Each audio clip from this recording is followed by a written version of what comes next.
안녕하세요. 관세사 2차 관세법 강의의 정영진 관세사입니다. 이번 시간에는 그 총칙 파트 본격적으로 들어가도록 하겠습니다. 오늘부터 이제 관세법 공부를 시작하게 됐고, 이제 총칙부터 알아보게 되었는데요. 이 총칙이라고 하는 것,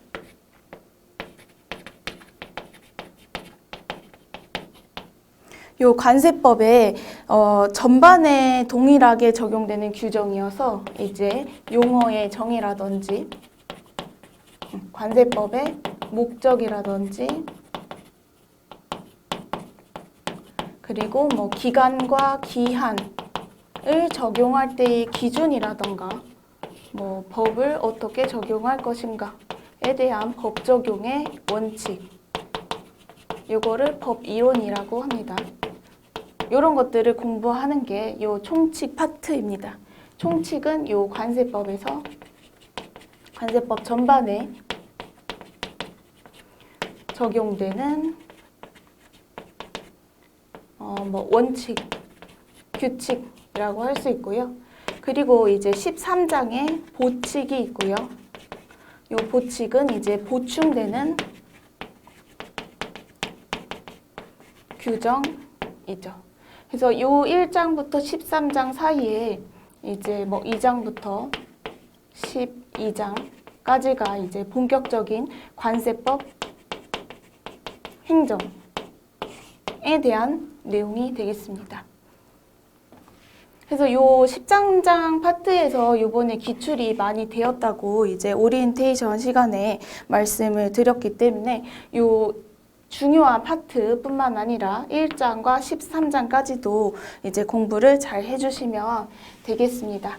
그래서 처음에 이제 총칙 공부할 때 가장 중요하게 생각하는 게 요 목적이죠. 그래서 관세법의 목적은 제1조에서 규정하고 있고, 요거는 이제 공부하시는 분들이라면 다 암기를 하셨을 거라고 생각이 돼요. 그래서 요거를 한번 풀어보면 이제 관세법의 목적이라는 게 이제 부과, 징수, 그리고 수출입 물품의 통관, 요 두 가지를 잘해서 이제 관세 수입을 확보하자.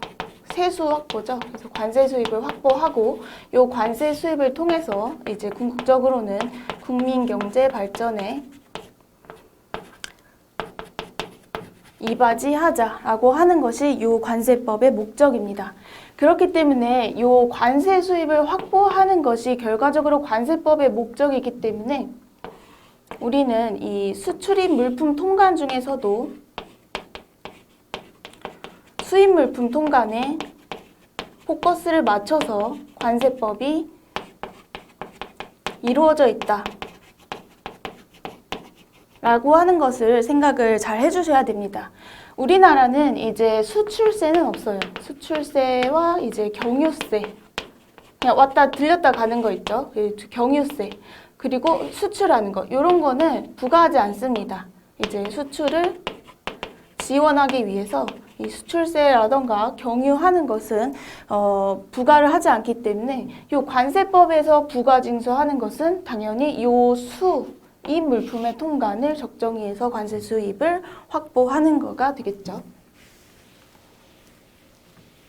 그래서 이 부과징수 파트를 다루고 있는 2장이랑 2장, 그리고 수출입 물품의 통관을 적정하게 하고 있는 9장, 이게 교재에 있는 장이랑 달라요. 교재는 이제 압축된 부분이 있어서 교재에서는 이제 8장이고요.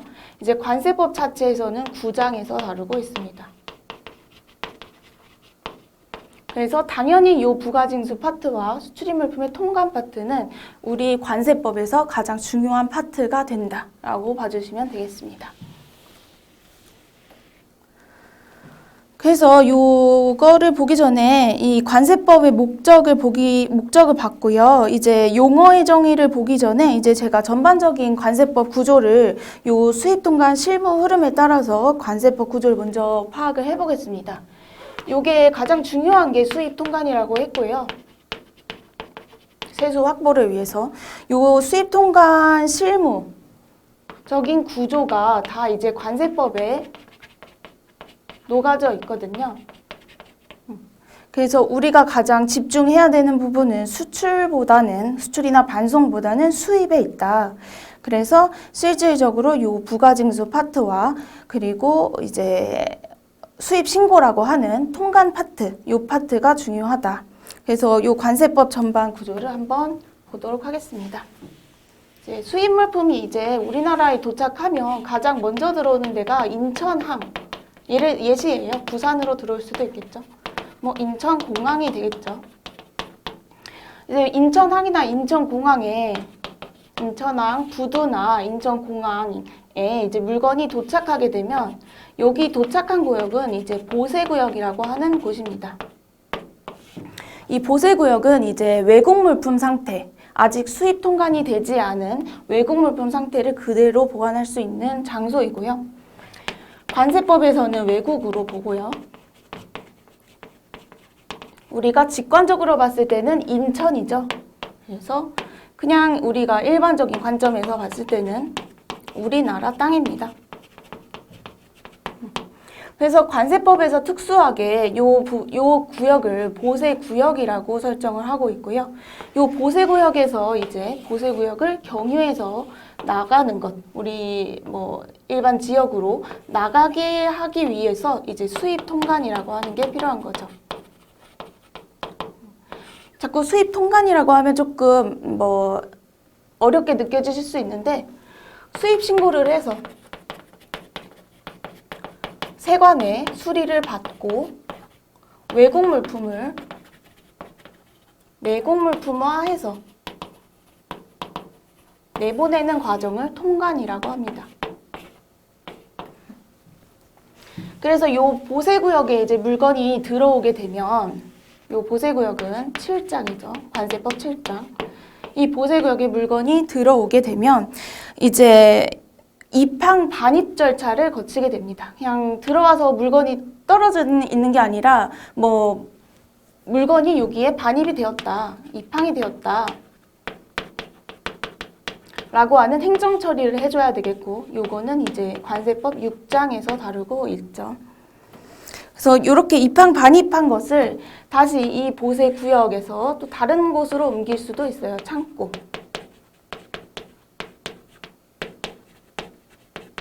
이 보세 구역에는 여러 가지 종류가 있어요. 보세 창고, 그리고 뭐 보세 판매장, 보세 전시장, 보세 공장, 보세 건설장 같은 이렇게 외국 물품을 그대로 보관할 수 있는 구역을 법에서 정하고 있고요. 7장에서. 그 중에서 요 보세 창고, 이제 소량 화물 같은 경우에는 이렇게 보세 창고로 갈 수가 있는데 다른 보세 구역으로 가는 거죠. 그래서 요 사이에는 필요한 경우에 보세 운송이라고 하는 것을 거칩니다. 우리 법 그 8장에서 다루고 있고요.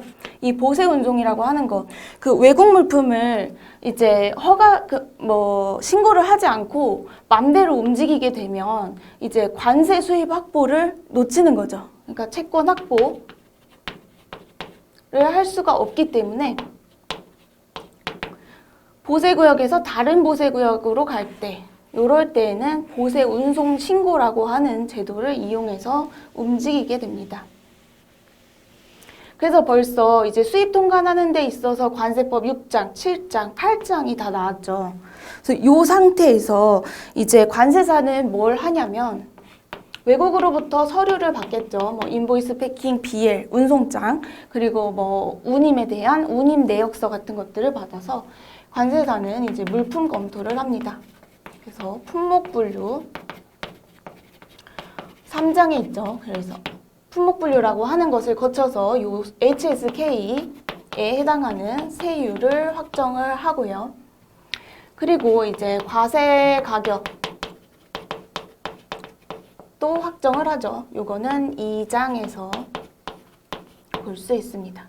그래서 요 과세 가격과 품목 분류를 확정해서 이제 신고를 하게 되는데요. 이렇게 물건이 들어와 있고, 과세 물건이 들어와 있고, 이 과세 물품에 과세 가격이 결정되고 세율이 결정되고 그 이 과세 물품에 납세 의무자, 물품 주인이 있게 되면 이제 납세 의무가 성립하거든요. 그러면 이 납세 의무가 성립하게 되면 이제 구장의 수입 통관을 통해서, 그러니까 수입 신고죠. 납세 의무를 확정합니다.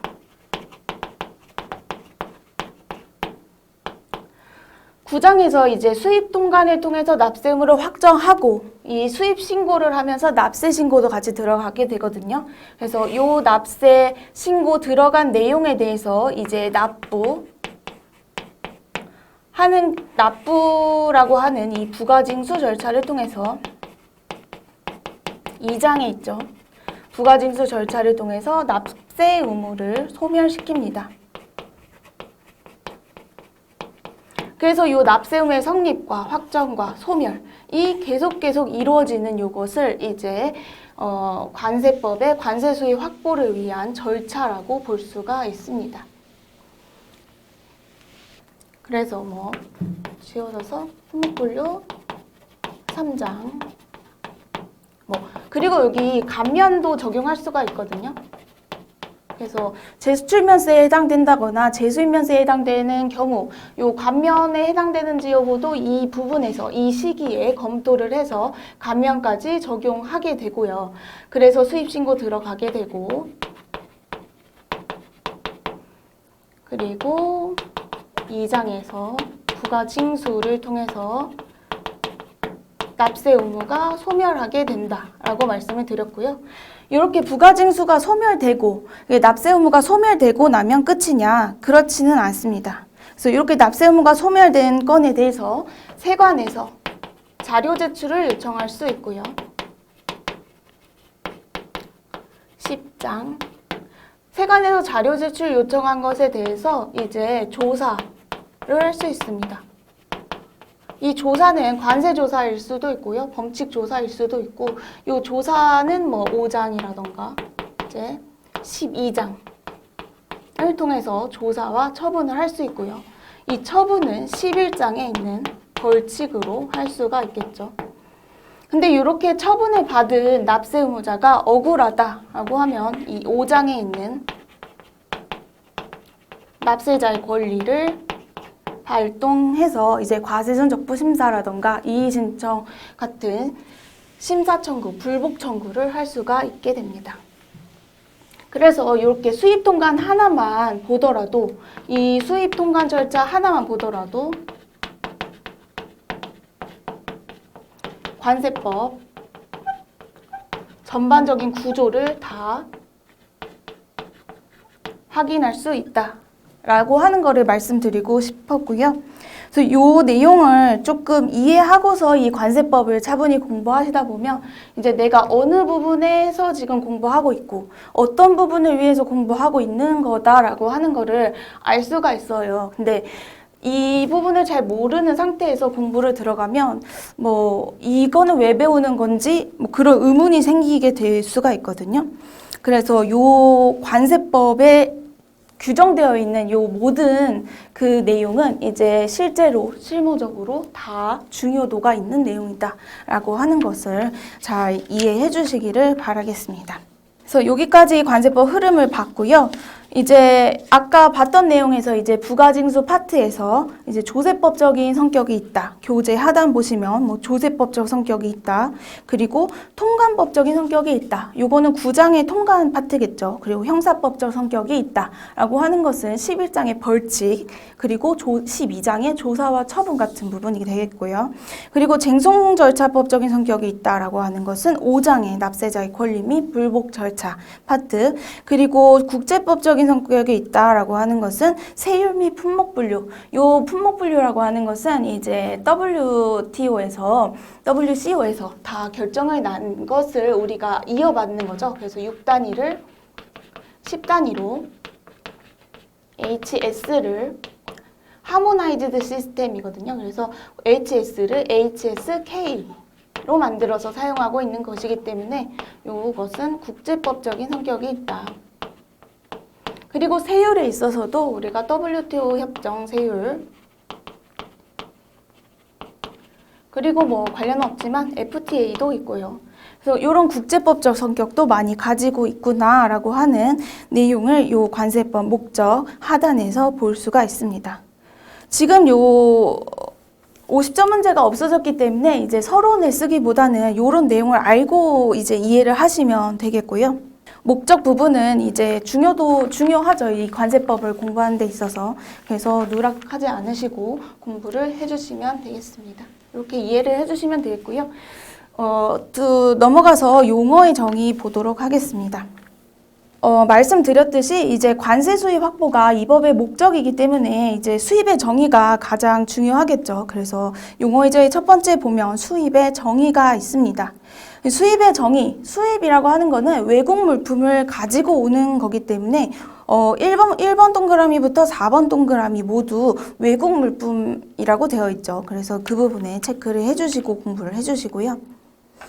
외국 물품을 수입 통관을 거쳐서 수입신고 수리를 통해서 내국 물품으로 전환하는 과정이 수입 통관이고요. 그 다음에 국내에 반입이 가능하다고 말씀드렸습니다. 그래서 이 외국 물품을 수입해서 수입 통관해서 내국 물품으로 전환하고 요 내국 물품으로 전환하여서 이제 보세 구역으로부터 보세 구역은 이제 외국 물품 있는 그 상태로 보관할 수 있는 구역이기 때문에 뭐 내국 물품이 됐다고 하면 외국 물품을 이제 내국 물품으로 전환하면서 반출이 가능해진 거죠. 그래서 실무적으로 보면은 이 보세 구역에서 뭐 보세 창고라던가 뭐 CY라던가 여기에서 물건을 반출하려면 뭐 딜리버리 오더라고 하는 다른 서류도 있어야겠지만 꼭 필요로 하는 것이 이 필증입니다. 수입신고 필증. 수입신고를 수리하였다라고 하는 증서로서 이 수입신고 필증이 없으면 이 보세구역으로부터 물품 반출이 되지 않는다라고 하는 내용을 생각을 해주시면서 그 수입의 정의를 봐주시면 되겠습니다. 그래서 외국 물품은 우리나라에 반입하는 것, 그리고 보세구역을 경유하는 외국 물품은 보세구역으로부터 반입하는 것. 그래서 외국 물품을 수입할 때는 거의 다 이 보세구역을 경유하기 때문에 이 경우가 가장 일반적인 경우가 되겠죠. 그리고 외국 물품을 우리나라에서 소비 또는 사용하는 것, 외국 물품을 우리나라의 운송수단 안에서 소비 또는 사용하는 것. 요 3번과 4번 동그라미 같은 경우에는 우리나라가 소비지국 과세 원칙을 따르고 있기 때문에 이렇게 규정하고 있구나라고 이해해 주시면 되겠습니다. 가로 2번에 그 밖에 용어의 정의 보시면 뭐 1번 동그라미 1번, 2번, 3번 동그라미를 묶어서 통관이라고 적어주시고요. 13번 동그라미에 통관을 연결해 주시면 됩니다. 이 통관이라고 하는 것은 이제 수출 수입 반송하는 것을 의미하기 때문에 요거에 대한 구체적인 설명이 1번, 2번, 3번에 있는 것이죠. 그래서 수출이라고 하는 것은 내국 물품을 외국으로 보내는 것, 그리고 반송은 수입 통관 절차를 거치지 않고 이 보세 구역에서 들어왔다가 나가는 것, 수입은 수입신고 필증, 수리를 거쳐서 국내 우리나라로 반출하는 것, 그리고 수출의 경우에는 반대로 우리나라에서 외국으로 물건을 내보내는 것, 이렇게 이해하시면 되겠습니다. 뭐 다른 거는 이제 읽어보시면 되는데 그 외국 물품에서 뭐 외국으로부터 우리나라에 도착한 물품이라고 되어 있죠. 그래서 여기에서 키워드는 뭐냐면 도착입니다. 그래서 그냥 외국에 있는 뭐 중국에 아직 있는 그 물건은 외국 물품이 아닙니다. 관세법에서. 중국에 그냥 있는데 우리나라에 올 목적이 있는 애들. 그래서 우리나라에 도착한 물품. 그게 외국 물품인 거죠. 관세법에서는. 그 해외에 있는 모든 물품을 다 외국 물품으로 칭하는 것이 아니라 우리나라에 도착한 외국 물품만을 관세법에서는 그 외국 물품으로 보겠다라고 하는 거고요. 그리고 내국 물품, 그리고 뭐 외국 물품 니은 보시면 수출의 신고가 수리된 물품이 있습니다. 그래서 이것도 간단하게 말씀드리면 이제 수출 같은 경우에는 이 보세구역이라고 하는 곳에 물건이 반입되지 않아도 만약에 물건이 대전에 있다고 쳤을 때 요 대전에 물건이 있고 우리가 수출 신고를 해서 수리를 받았다라고 해서 외국 물품이 된 상태일 수도 있습니다. 그러니까 요 보세 구역에 들어가지 않아도 내륙지에서도 외국 물품이 될 수 있다. 이렇게 이해를 해주시면 됩니다. 그래서 이론적으로 이렇다라고 생각해 주시면 되고요. 수출 신고 같은 경우에는 신고하면 거의 바로 수리가 돼요. 그래서 1분 안에 수리가 되기 때문에 물건을 뭐 부산에 가지고 있던 여기에 가지고 있던 뭐 국내에 가지고 있어도 외국 물품이 된 상태가 되는 겁니다. 그래서 동그라미 4번에 니은 수출의 신고가 수리된 물품, 요거는 요런 의미를 가지고 있다. 실무적으로 이렇다라고 봐주시면 되겠고요. 5번에 동그라미 5번에 내국 물품 있죠. 그래서 우리나라에 있는 물품으로서 외국 물품이 아닌 것. 그리고 우리나라의 선박 등이 공해에서 채집하거나 포획한 수산물. 입항 전 수입 신고가 수리된 물품, 수입 신고 수리 전 반출 승인을 받아 반출된 물품, 수입 신고 전 즉시 반출 신고를 하고 반출된 물품 이렇게 되어 있는데요. 이제 외국 물품, 우리나라에 있는 물품으로 외국 물품이 아닌 것, 그거는 이제 수입 신고가 수리된 물품을 포함하는 의미가 되겠죠. 그리고 우리나라 선박이 공해에서 채집 수획한 수산물 등도 내국 물품입니다. 그래서 요거는 이제 공해가 있고 여기가 경제수역 그리고 여기가 영해. 그래서 이 공해라고 하는 부분은 이제 선박의 주체에 따라서 외국 물품과 내국 물품의 여부가 달라지고요. 요 영해 부분은 남의 땅이죠. 우리나라 땅이 아니죠. 그래서 공해는 선박의 주체에 따라서 외국 물품, 내국 물품 여부가 달라진다라고 하는 내용을 봐주시면 되겠습니다. 그리고 디귿, 리을, 미음 동그라미 부분은 이제 행정 처리를 완료한 물품인지 아닌지를 기준으로 보고 있는데 이제 예를 들어서 입항 전 수입 신고가 수리된 물품이라고 하면은 사실상 우리나라에 입항하기도 전에 입항 전에 이제 수입 신고 수리가 되는 건데요. 사실상 우리나라에 오지도 않았는데 이게 수입 신고가 수리가 됨으로써 이미 내국 물품화 되어버린 상태가 됩니다. 그래서 긴급 물품 같은 경우에는 보세구역에 도착하고 수입 신고하고 통관 절차를 끝낸 다음에 반출하기에는 뭐 납기라던가 맞출 수 없기 때문에 긴급성에 맞춰서 이렇게 진행을 하고 있고요.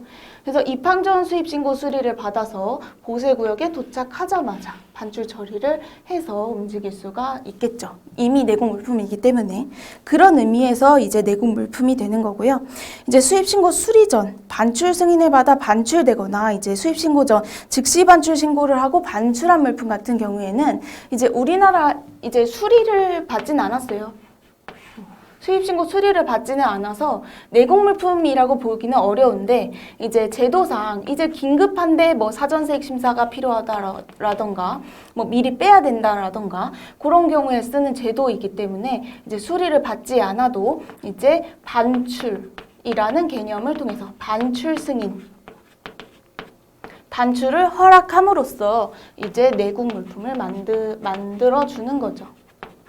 왜 그러냐면 이제 행정처리이기 때문에 이제 우리는 다 이제 현품을 본다라는 걸 가정하고 있거든요. 물론 전산처리가 비중이 많이 높지만 이제 현품을 다 본다고 가정하기 때문에 요 반출되고 난 이후에는 수입 물품을 볼 수 없죠. 그래서 요 반출을 승인한다라고 하는 거는 이제 내국 물품으로 그냥 인정을 해주겠다라고 하는 내용입니다. 더 이상 이제 반출되고 나면 볼 수가 없기 때문에 그렇죠.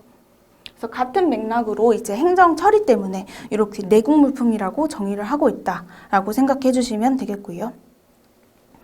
뭐 6번에서 9번은 뭐 읽어보시면 되겠고요. 국제무역선, 국제무역기, 그리고 선박용품, 그리고 항공기 용품, 차량 용품 같은 경우에는 이 중에서 이제 선박용품은 조금 볼 필요가 있는데요. 이제 선박용품은 기존에 이제 선용품이라고 많이 불렀는데 여기 용어가 정리가 됐죠. 그래서 정의 부분이랑 이제 나중에 보면은 사용 소비 규정이 있거든요. 그래서 요 규정과 그리고 허가 규정 그리고 환급규정 이렇게 묶어가지고 정리를 해주시는 게 좋습니다.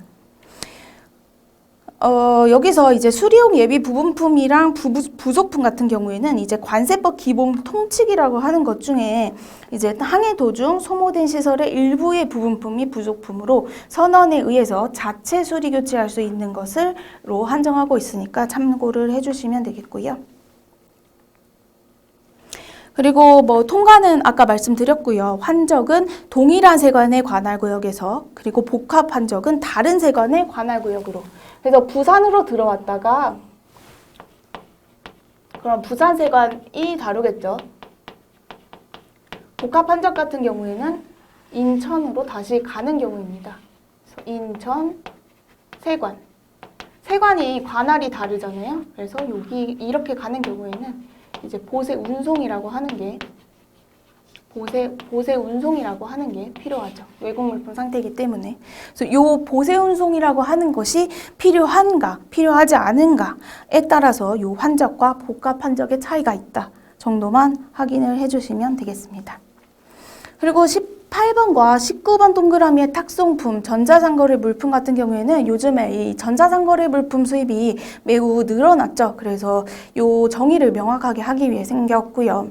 그리고 20번 동그라미의 관세 조사 라고 하는 부분은 최근에 신설이 됐는데 기존의 기업 심사라고 부르던 것을 이 관세 조사로 변경을 하였고요. 이제 심사라고 하는 것을 이제 조사로 일괄로 이제 법적인 용어를 정비해가지고 근거 법령 조항 등을 명확히 하도록 하기 위해서 이 부분이 신설이 되었습니다. 이렇게 용어의 정의가 신설되었다면 관련 법 조항을 한 번 더 좀 더 면밀히 볼 필요가 있겠죠. 보시면 이제 관세징수의 우선 파트 보겠습니다. 그래서 용어의 정의는 이 정도로 하고요. 관세징수의 우선 3조인데요. 체화물품과 수입물품이 아닌 일반 재산 이렇게 되어 있죠. 그래서 관세징수를 할 때 이 체화물품이라는 게 있고 수입물품이 아닌 일반 재산이 있습니다. 그래서 관세는 바로 이제 수리를 받아서 바로 반출이 되어야 되는데 이제 뭐 보세구역에 물건이 계속 쌓이기만 하고 얘네가 관세를 내면 수리를 받아서 내보낼 수가 있잖아요, 국내로. 그러면 뭐 화물이 계속 이렇게 순환이 잘 될 텐데 관세를 내지 않고 물건을 안 빼는 분들이 있어요. 이제 뭐 실질적으로 수입하고 나니 관세를 낼 돈이 없다라던가 이제 뭐 파산했다라던가 그런 경우 이렇게 관세를 내지 않은 상태로 이제 보세구역에 계속 장치가 되어 있게 됩니다. 그러면 신규 물품이 들어와서 또 이제 나가야 되는데 이 체화 물품 때문에 계속 걸려 있죠. 그래서 이 체화 물품을 처리하는 매각에 대한 내용도 이제 관세법 뒷부분에 나오거든요. 그래서 이 체화 물품을 어떻게 처리할 것인가, 이 관세를 어떻게 징수할 것인가 라고 하는 게 이 관세 징수 우선 내용입니다. 그래서 보세구역에 오랫도록 장치된 적체되어 있는 이 체화 물품에 대해서는 매각을 할 수 있고요. 이렇게 매각을 한 것은 이제 관세를 우선해서 내고 그 다음에 부가세를 내고 뭐 그 다음에 다른 기타 조세를 내겠다라고 하는 거예요. 그래서 관세를 먼저 낸다. 왜냐하면 관세 징수 물품이기 때문인 거죠. 근데 만약에 이제 관세를 징수를 해야 되는데 이 화주에 물건이 없고요, 체화 물품이 없고 화주의 일반 재산을 통해서 이 관세를 내야 된다 라고 한다면 이 일반 재산에 대해서는 관세를 우선하진 않고요. 수입 물품이 아니기 때문에 그래요. 일반 재산이기 때문에 수입 물품이 아닌 일반 재산 같은 경우에는 관세를 다른 조세에 우선하여 징수하지 않고 이제 공동된 순위로 할 수 있는 거죠. 그래서 국세와 동일하게 한다. 그래서 국세 징수의 이해에 따라서 체납 처분을 하게 됩니다. 그래서 관세채권 확보와 관련하여서는 수입 물품과 관련된 것인 경우에는 관세 징수를 우선으로 하겠다. 그 외의 것은 이제 국세 징수의 예에 따라서 체납 처분을 진행하겠다라는 내용입니다. 그래서 요 순위도 명확히 하고 있는 거죠. 그리고 이제 내곡세 등의 부가 징수입니다. 이제 수입물품과 관련되어 있는 경우 또 마찬가지입니다. 수입물품과 관련되어 있는 내곡세 같은 경우에는 이제 관세청장이 징수를 합니다. 뭐 관세도 있지만 우리는 이 관세에 붙는 부가세도 항상 같이 내죠. 그리고 특별한 경우에는 개별 소비세를 내고요. 또 특수한 경우에는 주세도 내고요. 여기에 붙는 뭐 교육세, 그리고 뭐 농특세, 그리고 담배, 소비세 같은 것들을 우리가 수입 통관하면 일반적으로는 같이 냅니다. 그래서 수입물품과 관련돼 있을 경우에는 관세청장이 먼저, 세관장이 먼저 부가 징수하겠죠. 근데 관세청 세관장이 먼저 부가 징수하겠죠. 근데 징수의 편의를 위해서 이제 관세가 전혀 없고 부가세만 있다. 그리고 뭐 체납된 내국세 합계가 1천만 원을 초과해서 이제 세무서장이 적극적으로 체납세액을 징수할 필요가 있다라고 하는 그 모든 요건에 합치한다면 이제 세무서장이 체납세액을 징수할 수 있습니다. 근데 뭐 이렇게 바로 되는 건 아니고요. 이제 관세체납정리위원회의 의결을 거쳐서 세무서장에게 서면으로 요청하고 체납자에게도 이제 세관장이 걷는 게 아니라 세무서장이 걷을 거야 라고 통지를 해줘야겠죠. 그래서 이런 절차에 맞다면 세무서장이 체납세액을 징수할 수 있다는 내용이고요. 그럼에도 불구하고 세무서장이 체납세액을 징수할 수 없는 경우가 몇 가지 있고요. 요 예외적인 내용은 여기 교재에 있습니다. 그래서 법에 따른 이의신청, 심사청구, 심판청구, 행정소송이 계류 중이거나 회생계획인가 결정을 받은 경우, 압류 등 강제징수가 진행 중이거나 압류 매각을 유예받은 경우, 해서 뭔가 진행되고 있는 것에 대해서는 뭐 세무서장이 굳이 거둘 필요가 없다라는 내용이고요. 넘어가서 이제 법 적용의 원칙을 보겠습니다. 이 법 적용의 원칙은 이제 총칙에서 다룰 법한 내용입니다. 그래서 법 이론인 건데요. 이 관세법이 아무리 이제 잘 되어 있다고 하더라도 이제 이 관세법 자체를 해석할 때 이견이 있을 수 있기 때문에 이 법을 해석할 때 적용하는 원칙에 대한 내용인 거죠. 그래서 법 해석의 기준과 소급과세 금지라고 하는 것과 신의성실이 대표적인데요. 이 법 해석의 기준은 이제 법을 해석할 때 이제 어떻게 해석해서 처분을 할 것인가. 요 관세법은 사실 목적 자체가 관세 수입 확보이기 때문에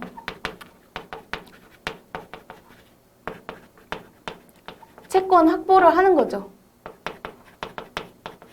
수입했다는 사실만으로 납세자한테 관세를 부과하는 것이기 때문에 납세자의 재산권을 부당하게 침해할 확률이 높습니다. 그래서 납세자의 재산권을 부당하게 침해하지 않도록 이제 과세의 형평과 해당 조항의 한 목적성에 비춰서 납세자의 재산권을 부당 침해하지 않도록 설정을 해둔 거고요. 이 과세 형평이라고 하는 것은 이제 과세권자, 이제 세관이겠죠. 그래서 과세권자 와 납세자와의 형평, 그리고 서로 다른 납세자 간의 형평.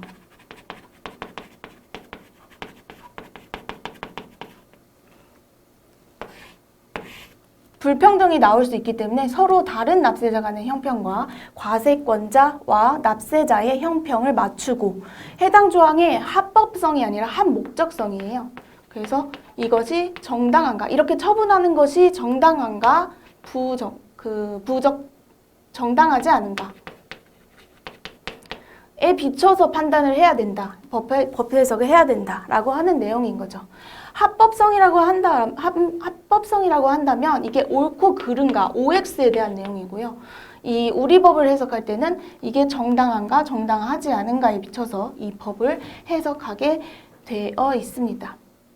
그래서 관세법의 해석, 관세 행정의 관행이 일반적으로 납세자에게 받아들여진 후에는 소급과세를 금지하겠다라고 하는 내용도 추가적으로 있는데요. 이 내용은 이미 납세자한테 이런 행정처분을 하고 이런 행정적인 의견을 주고 나중에 말을 바꾼 다음에 소급해서 과세하지 않겠다라고 하는 거죠. 그러니까 예를 들어서 품목분류 사전심사를 올려서 HS 코드를 받았는데 A로 받았는데 나중에 알고 보니까 B였더라. 근데 A는 뭐 0%의 세율이었는데 B는 8%의 세율이다. 그래서 우리가 이 시점에 돌아가서 다시 너한테 8%로 소급해서 과세하지는 않겠다라고 하는 내용인 거죠. 어쨌든 이 관세 행정의 관행을 일반적으로 납세자가 이걸 받아들여서 행하고 있다면 그 이후에는 소급해서 과세하지 않겠다는 내용입니다. 그래서 교재에 보시면은 이제 뭐 예시가 기재가 되어 있고요. 그 다음이 이제 신의성실 원칙이죠. 이 신의성실 원칙은 이제 과세관청에게만 요구되는 것은 아니고요. 이제 납세자에게도 신의성실 원칙이 요구되지만 납세자는 이제 가산세라던가 뭐 벌칙이라던가 이제 신의성실하게 행동하도록 하는 그런 규정이 관세법에 많이 있습니다. 그렇기 때문에 이 신의성실 원칙은 과세관청 행위에 적용된다라고 보시면 되겠고요. 이 적용 요건은 그 박스 안에 기재가 되어 있죠. 그래서 우리 법은 거의 다 신의성실 원칙을 기준으로 해가지고 법이 만들어져 있습니다. 대표적인 게 신고납부 제도죠. 신고납부. 과세관청이 이 납부 금액을 확 부가고지하지 않습니다. 모든 건에 대해서. 원칙은 신고납부 제도인 거죠. 그래서 신의성실, 납세 의무가 성립했다라고 하는 걸 자신이 알았다면 신의성실하게 내가 성실하다라고 하는 것을 기반으로 해가지고 신고하고 납부하겠다. 그거에 대한 적정성은 사후에 심사하겠다라고 하는 게 이 법의 기본 틀입니다. 그래서 신의성실 원칙이 이 법에 적용되고 있다라고 하는 것을 확인할 수 있고요. 그리고 세관공무원의 재량의 한계가 있습니다. 그래서 세관공무원이 직무 수행할 때 이제 우리 법은 관세법이지만 뭐 대통령령으로 정하는 사항 그리고 세관장이 정하는 사항 해가지고 실제로는 고시가 이제 별도로 이제 업무를 할 수 있는 고시가 있죠. 그래서 위임이 굉장히 많습니다. 그러면 이 위임이 세관공무원에게도 갔을 때 이 세관공무원이 이제 어떻게 업무를 해야 될 것인가에 대한 내용이고요. 결과적으로는 위임을 받아서 세관공무원이 업무를 할 때 부당하게 납세자의 재산권을 침해하지 않도록 한계를 엄수해서 업무를 해야 된다라고 하는 내용이라고 할 수 있습니다. 그래서 이 부분은 뭐 세관공무원의 판단에 맡기는 업무에 있어서 이 판단이 남용되지 않도록 준수를 해야 된다라는 거고, 이 부분은 이제 5장의 납세자의 권리 파트와도 연결돼서 볼 수도 있겠습니다. 다음은 기간 및 기한의 계산 내용입니다. 그래서 기간이라고 하는 것은 1부터 10인 거죠. 그래서 기산일이 항상 존재를 하고요. 특별한 규정이 없으면 민법에 따르도록 하고 있습니다. 그래서 민법도 되게 방대하기 때문에 뭘 봐야 된다라고 하면은 뭐 기간을 시분초로 정한 경우에는 즉시로부터 기산한다. 그리고 일, 주, 월, 연으로 정한 때에는 초일은 산입하지 않는다. 이런 정도까지만 인지를 해주시면 되겠고요. 민법 내용을. 그 기한은 언제부터 언제까지, 그리고 언제까지라고 하는 내용이죠. 그래서 특정 시점에 이 법률 효과가 소멸하게 되어 있습니다. 그래서 조금 다르다라고 하는 점 봐주시면 되겠고요. 여기 기간 및 기한의 계산을 적용할 때 기준이 여기 박스 안에 있죠. 그래서 토요일, 일요일, 공휴일 같은 경우에는 그 다음 날이 기한으로 하겠다. 그리고 유니패스, 그 국가관세 종합정보 시스템이라던가 요 전산 처리 장치, 그리고 정전, 프로그램 장애나 비정상적인 오류가 발생해서 요런 장애로 가동이 정지됐을 때에는 요 기한, 요게 장애가 복구된 날에 다음 날까지를 기한으로 하겠다라고 하는 내용이 다 기재가 돼 있습니다. 그래서 유니패스 전산망 오류 때문에 납부를 하지 못한 경우, 이런 경우에는 그 다음 날까지 기한이 되겠죠. 그 다음은 중요한 관세의 납부 기한입니다. 그래서 원칙과 예외가 있고요. 납세 신고 수리일부터 우리가 수입 신고하면서 납세 신고하기 때문에 이 수입 신고 수리일부터 15일 이내에 신고해서 납부하게 되어 있고요. 부가고지 같은 경우에는 이제 15일 이내, 그리고 즉시반출 신고 같은 경우에는 즉시반출 신고하고 10일 이내에 수입 신고하고 수입 신고 한 날부터 15일 이내에 납부하도록 되어 있어서 약 25일이라고 하는 납부기한 연장 효과가 있는 제도입니다. 예외적인 제도로서 사전 납부, 수입 신고 수리일부터 15일 이내가 원칙이지만 사전에 납부할 수도 있고요. 수리 전 납부가 가능하고요. 월별 납부, 그리고 동일한 달이 속하는 납부기한이 동일한 달에 속하는 것을 다음 달 15일까지 내는 월별 납부, 그러니까 다 말일까지 내는 월별 납부, 그리고 분할 납부, 그 천재지변 등으로 인한 기한의 연장과 이제 정책적 분할 납부 제도가 같이 이어져서 볼 수가 있거든요. 그래서 이 부분은 분할 납부 파트, 그 감면 파트에 가서 한 번 더 구체적으로 보도록 하겠습니다. 그래서 교재를 보시면 이제 원칙과 예외가 제가 여기 말씀드린 것과 조금 다를 수가 있어요.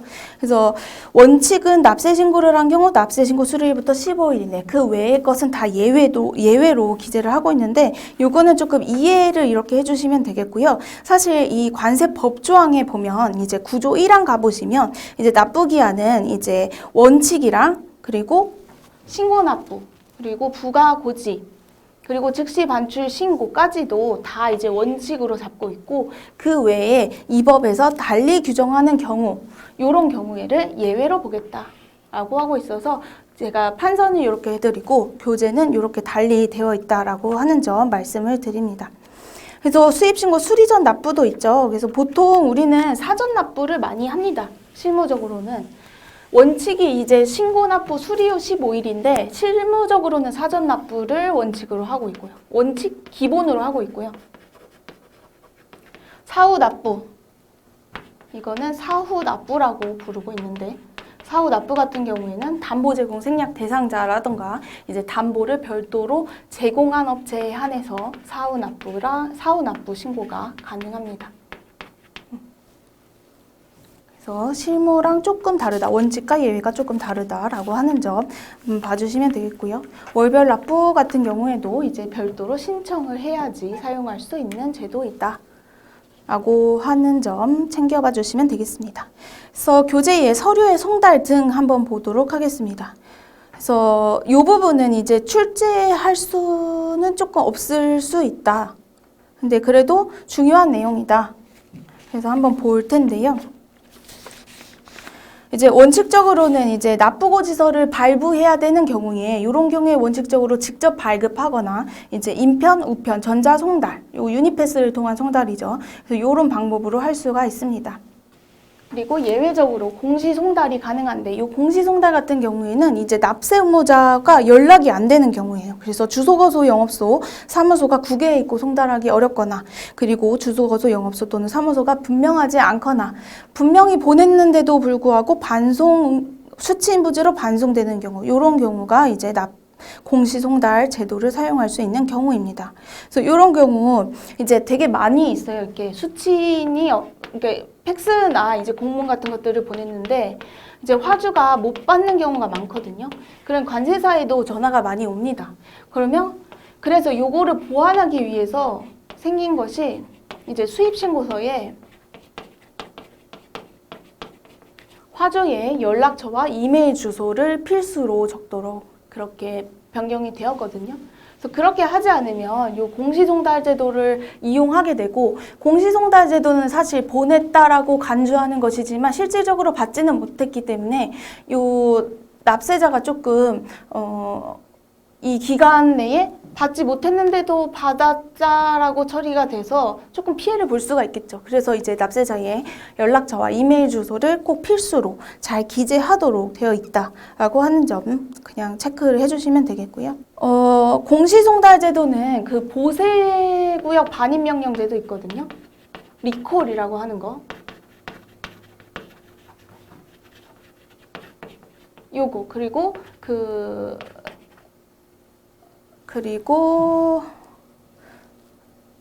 심사청구 결정통지, 심사청구 결정통지, 이런 것들을 보낼 때도 공시송달 제도를 사용하고 있는데 이 보세구역 반입명령 공시 같은 경우에는 2주고요. 그리고 얘는 10일입니다.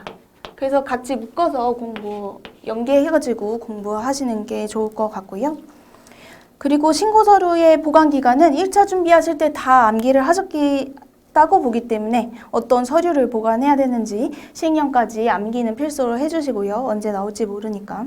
그리고 2차에서는 요 기간 정도, 수입신고, 필증 등은 신고 수리부터 5년이다, 3년이다, 2년이다 정도만 암기를 해주시면 되겠습니다.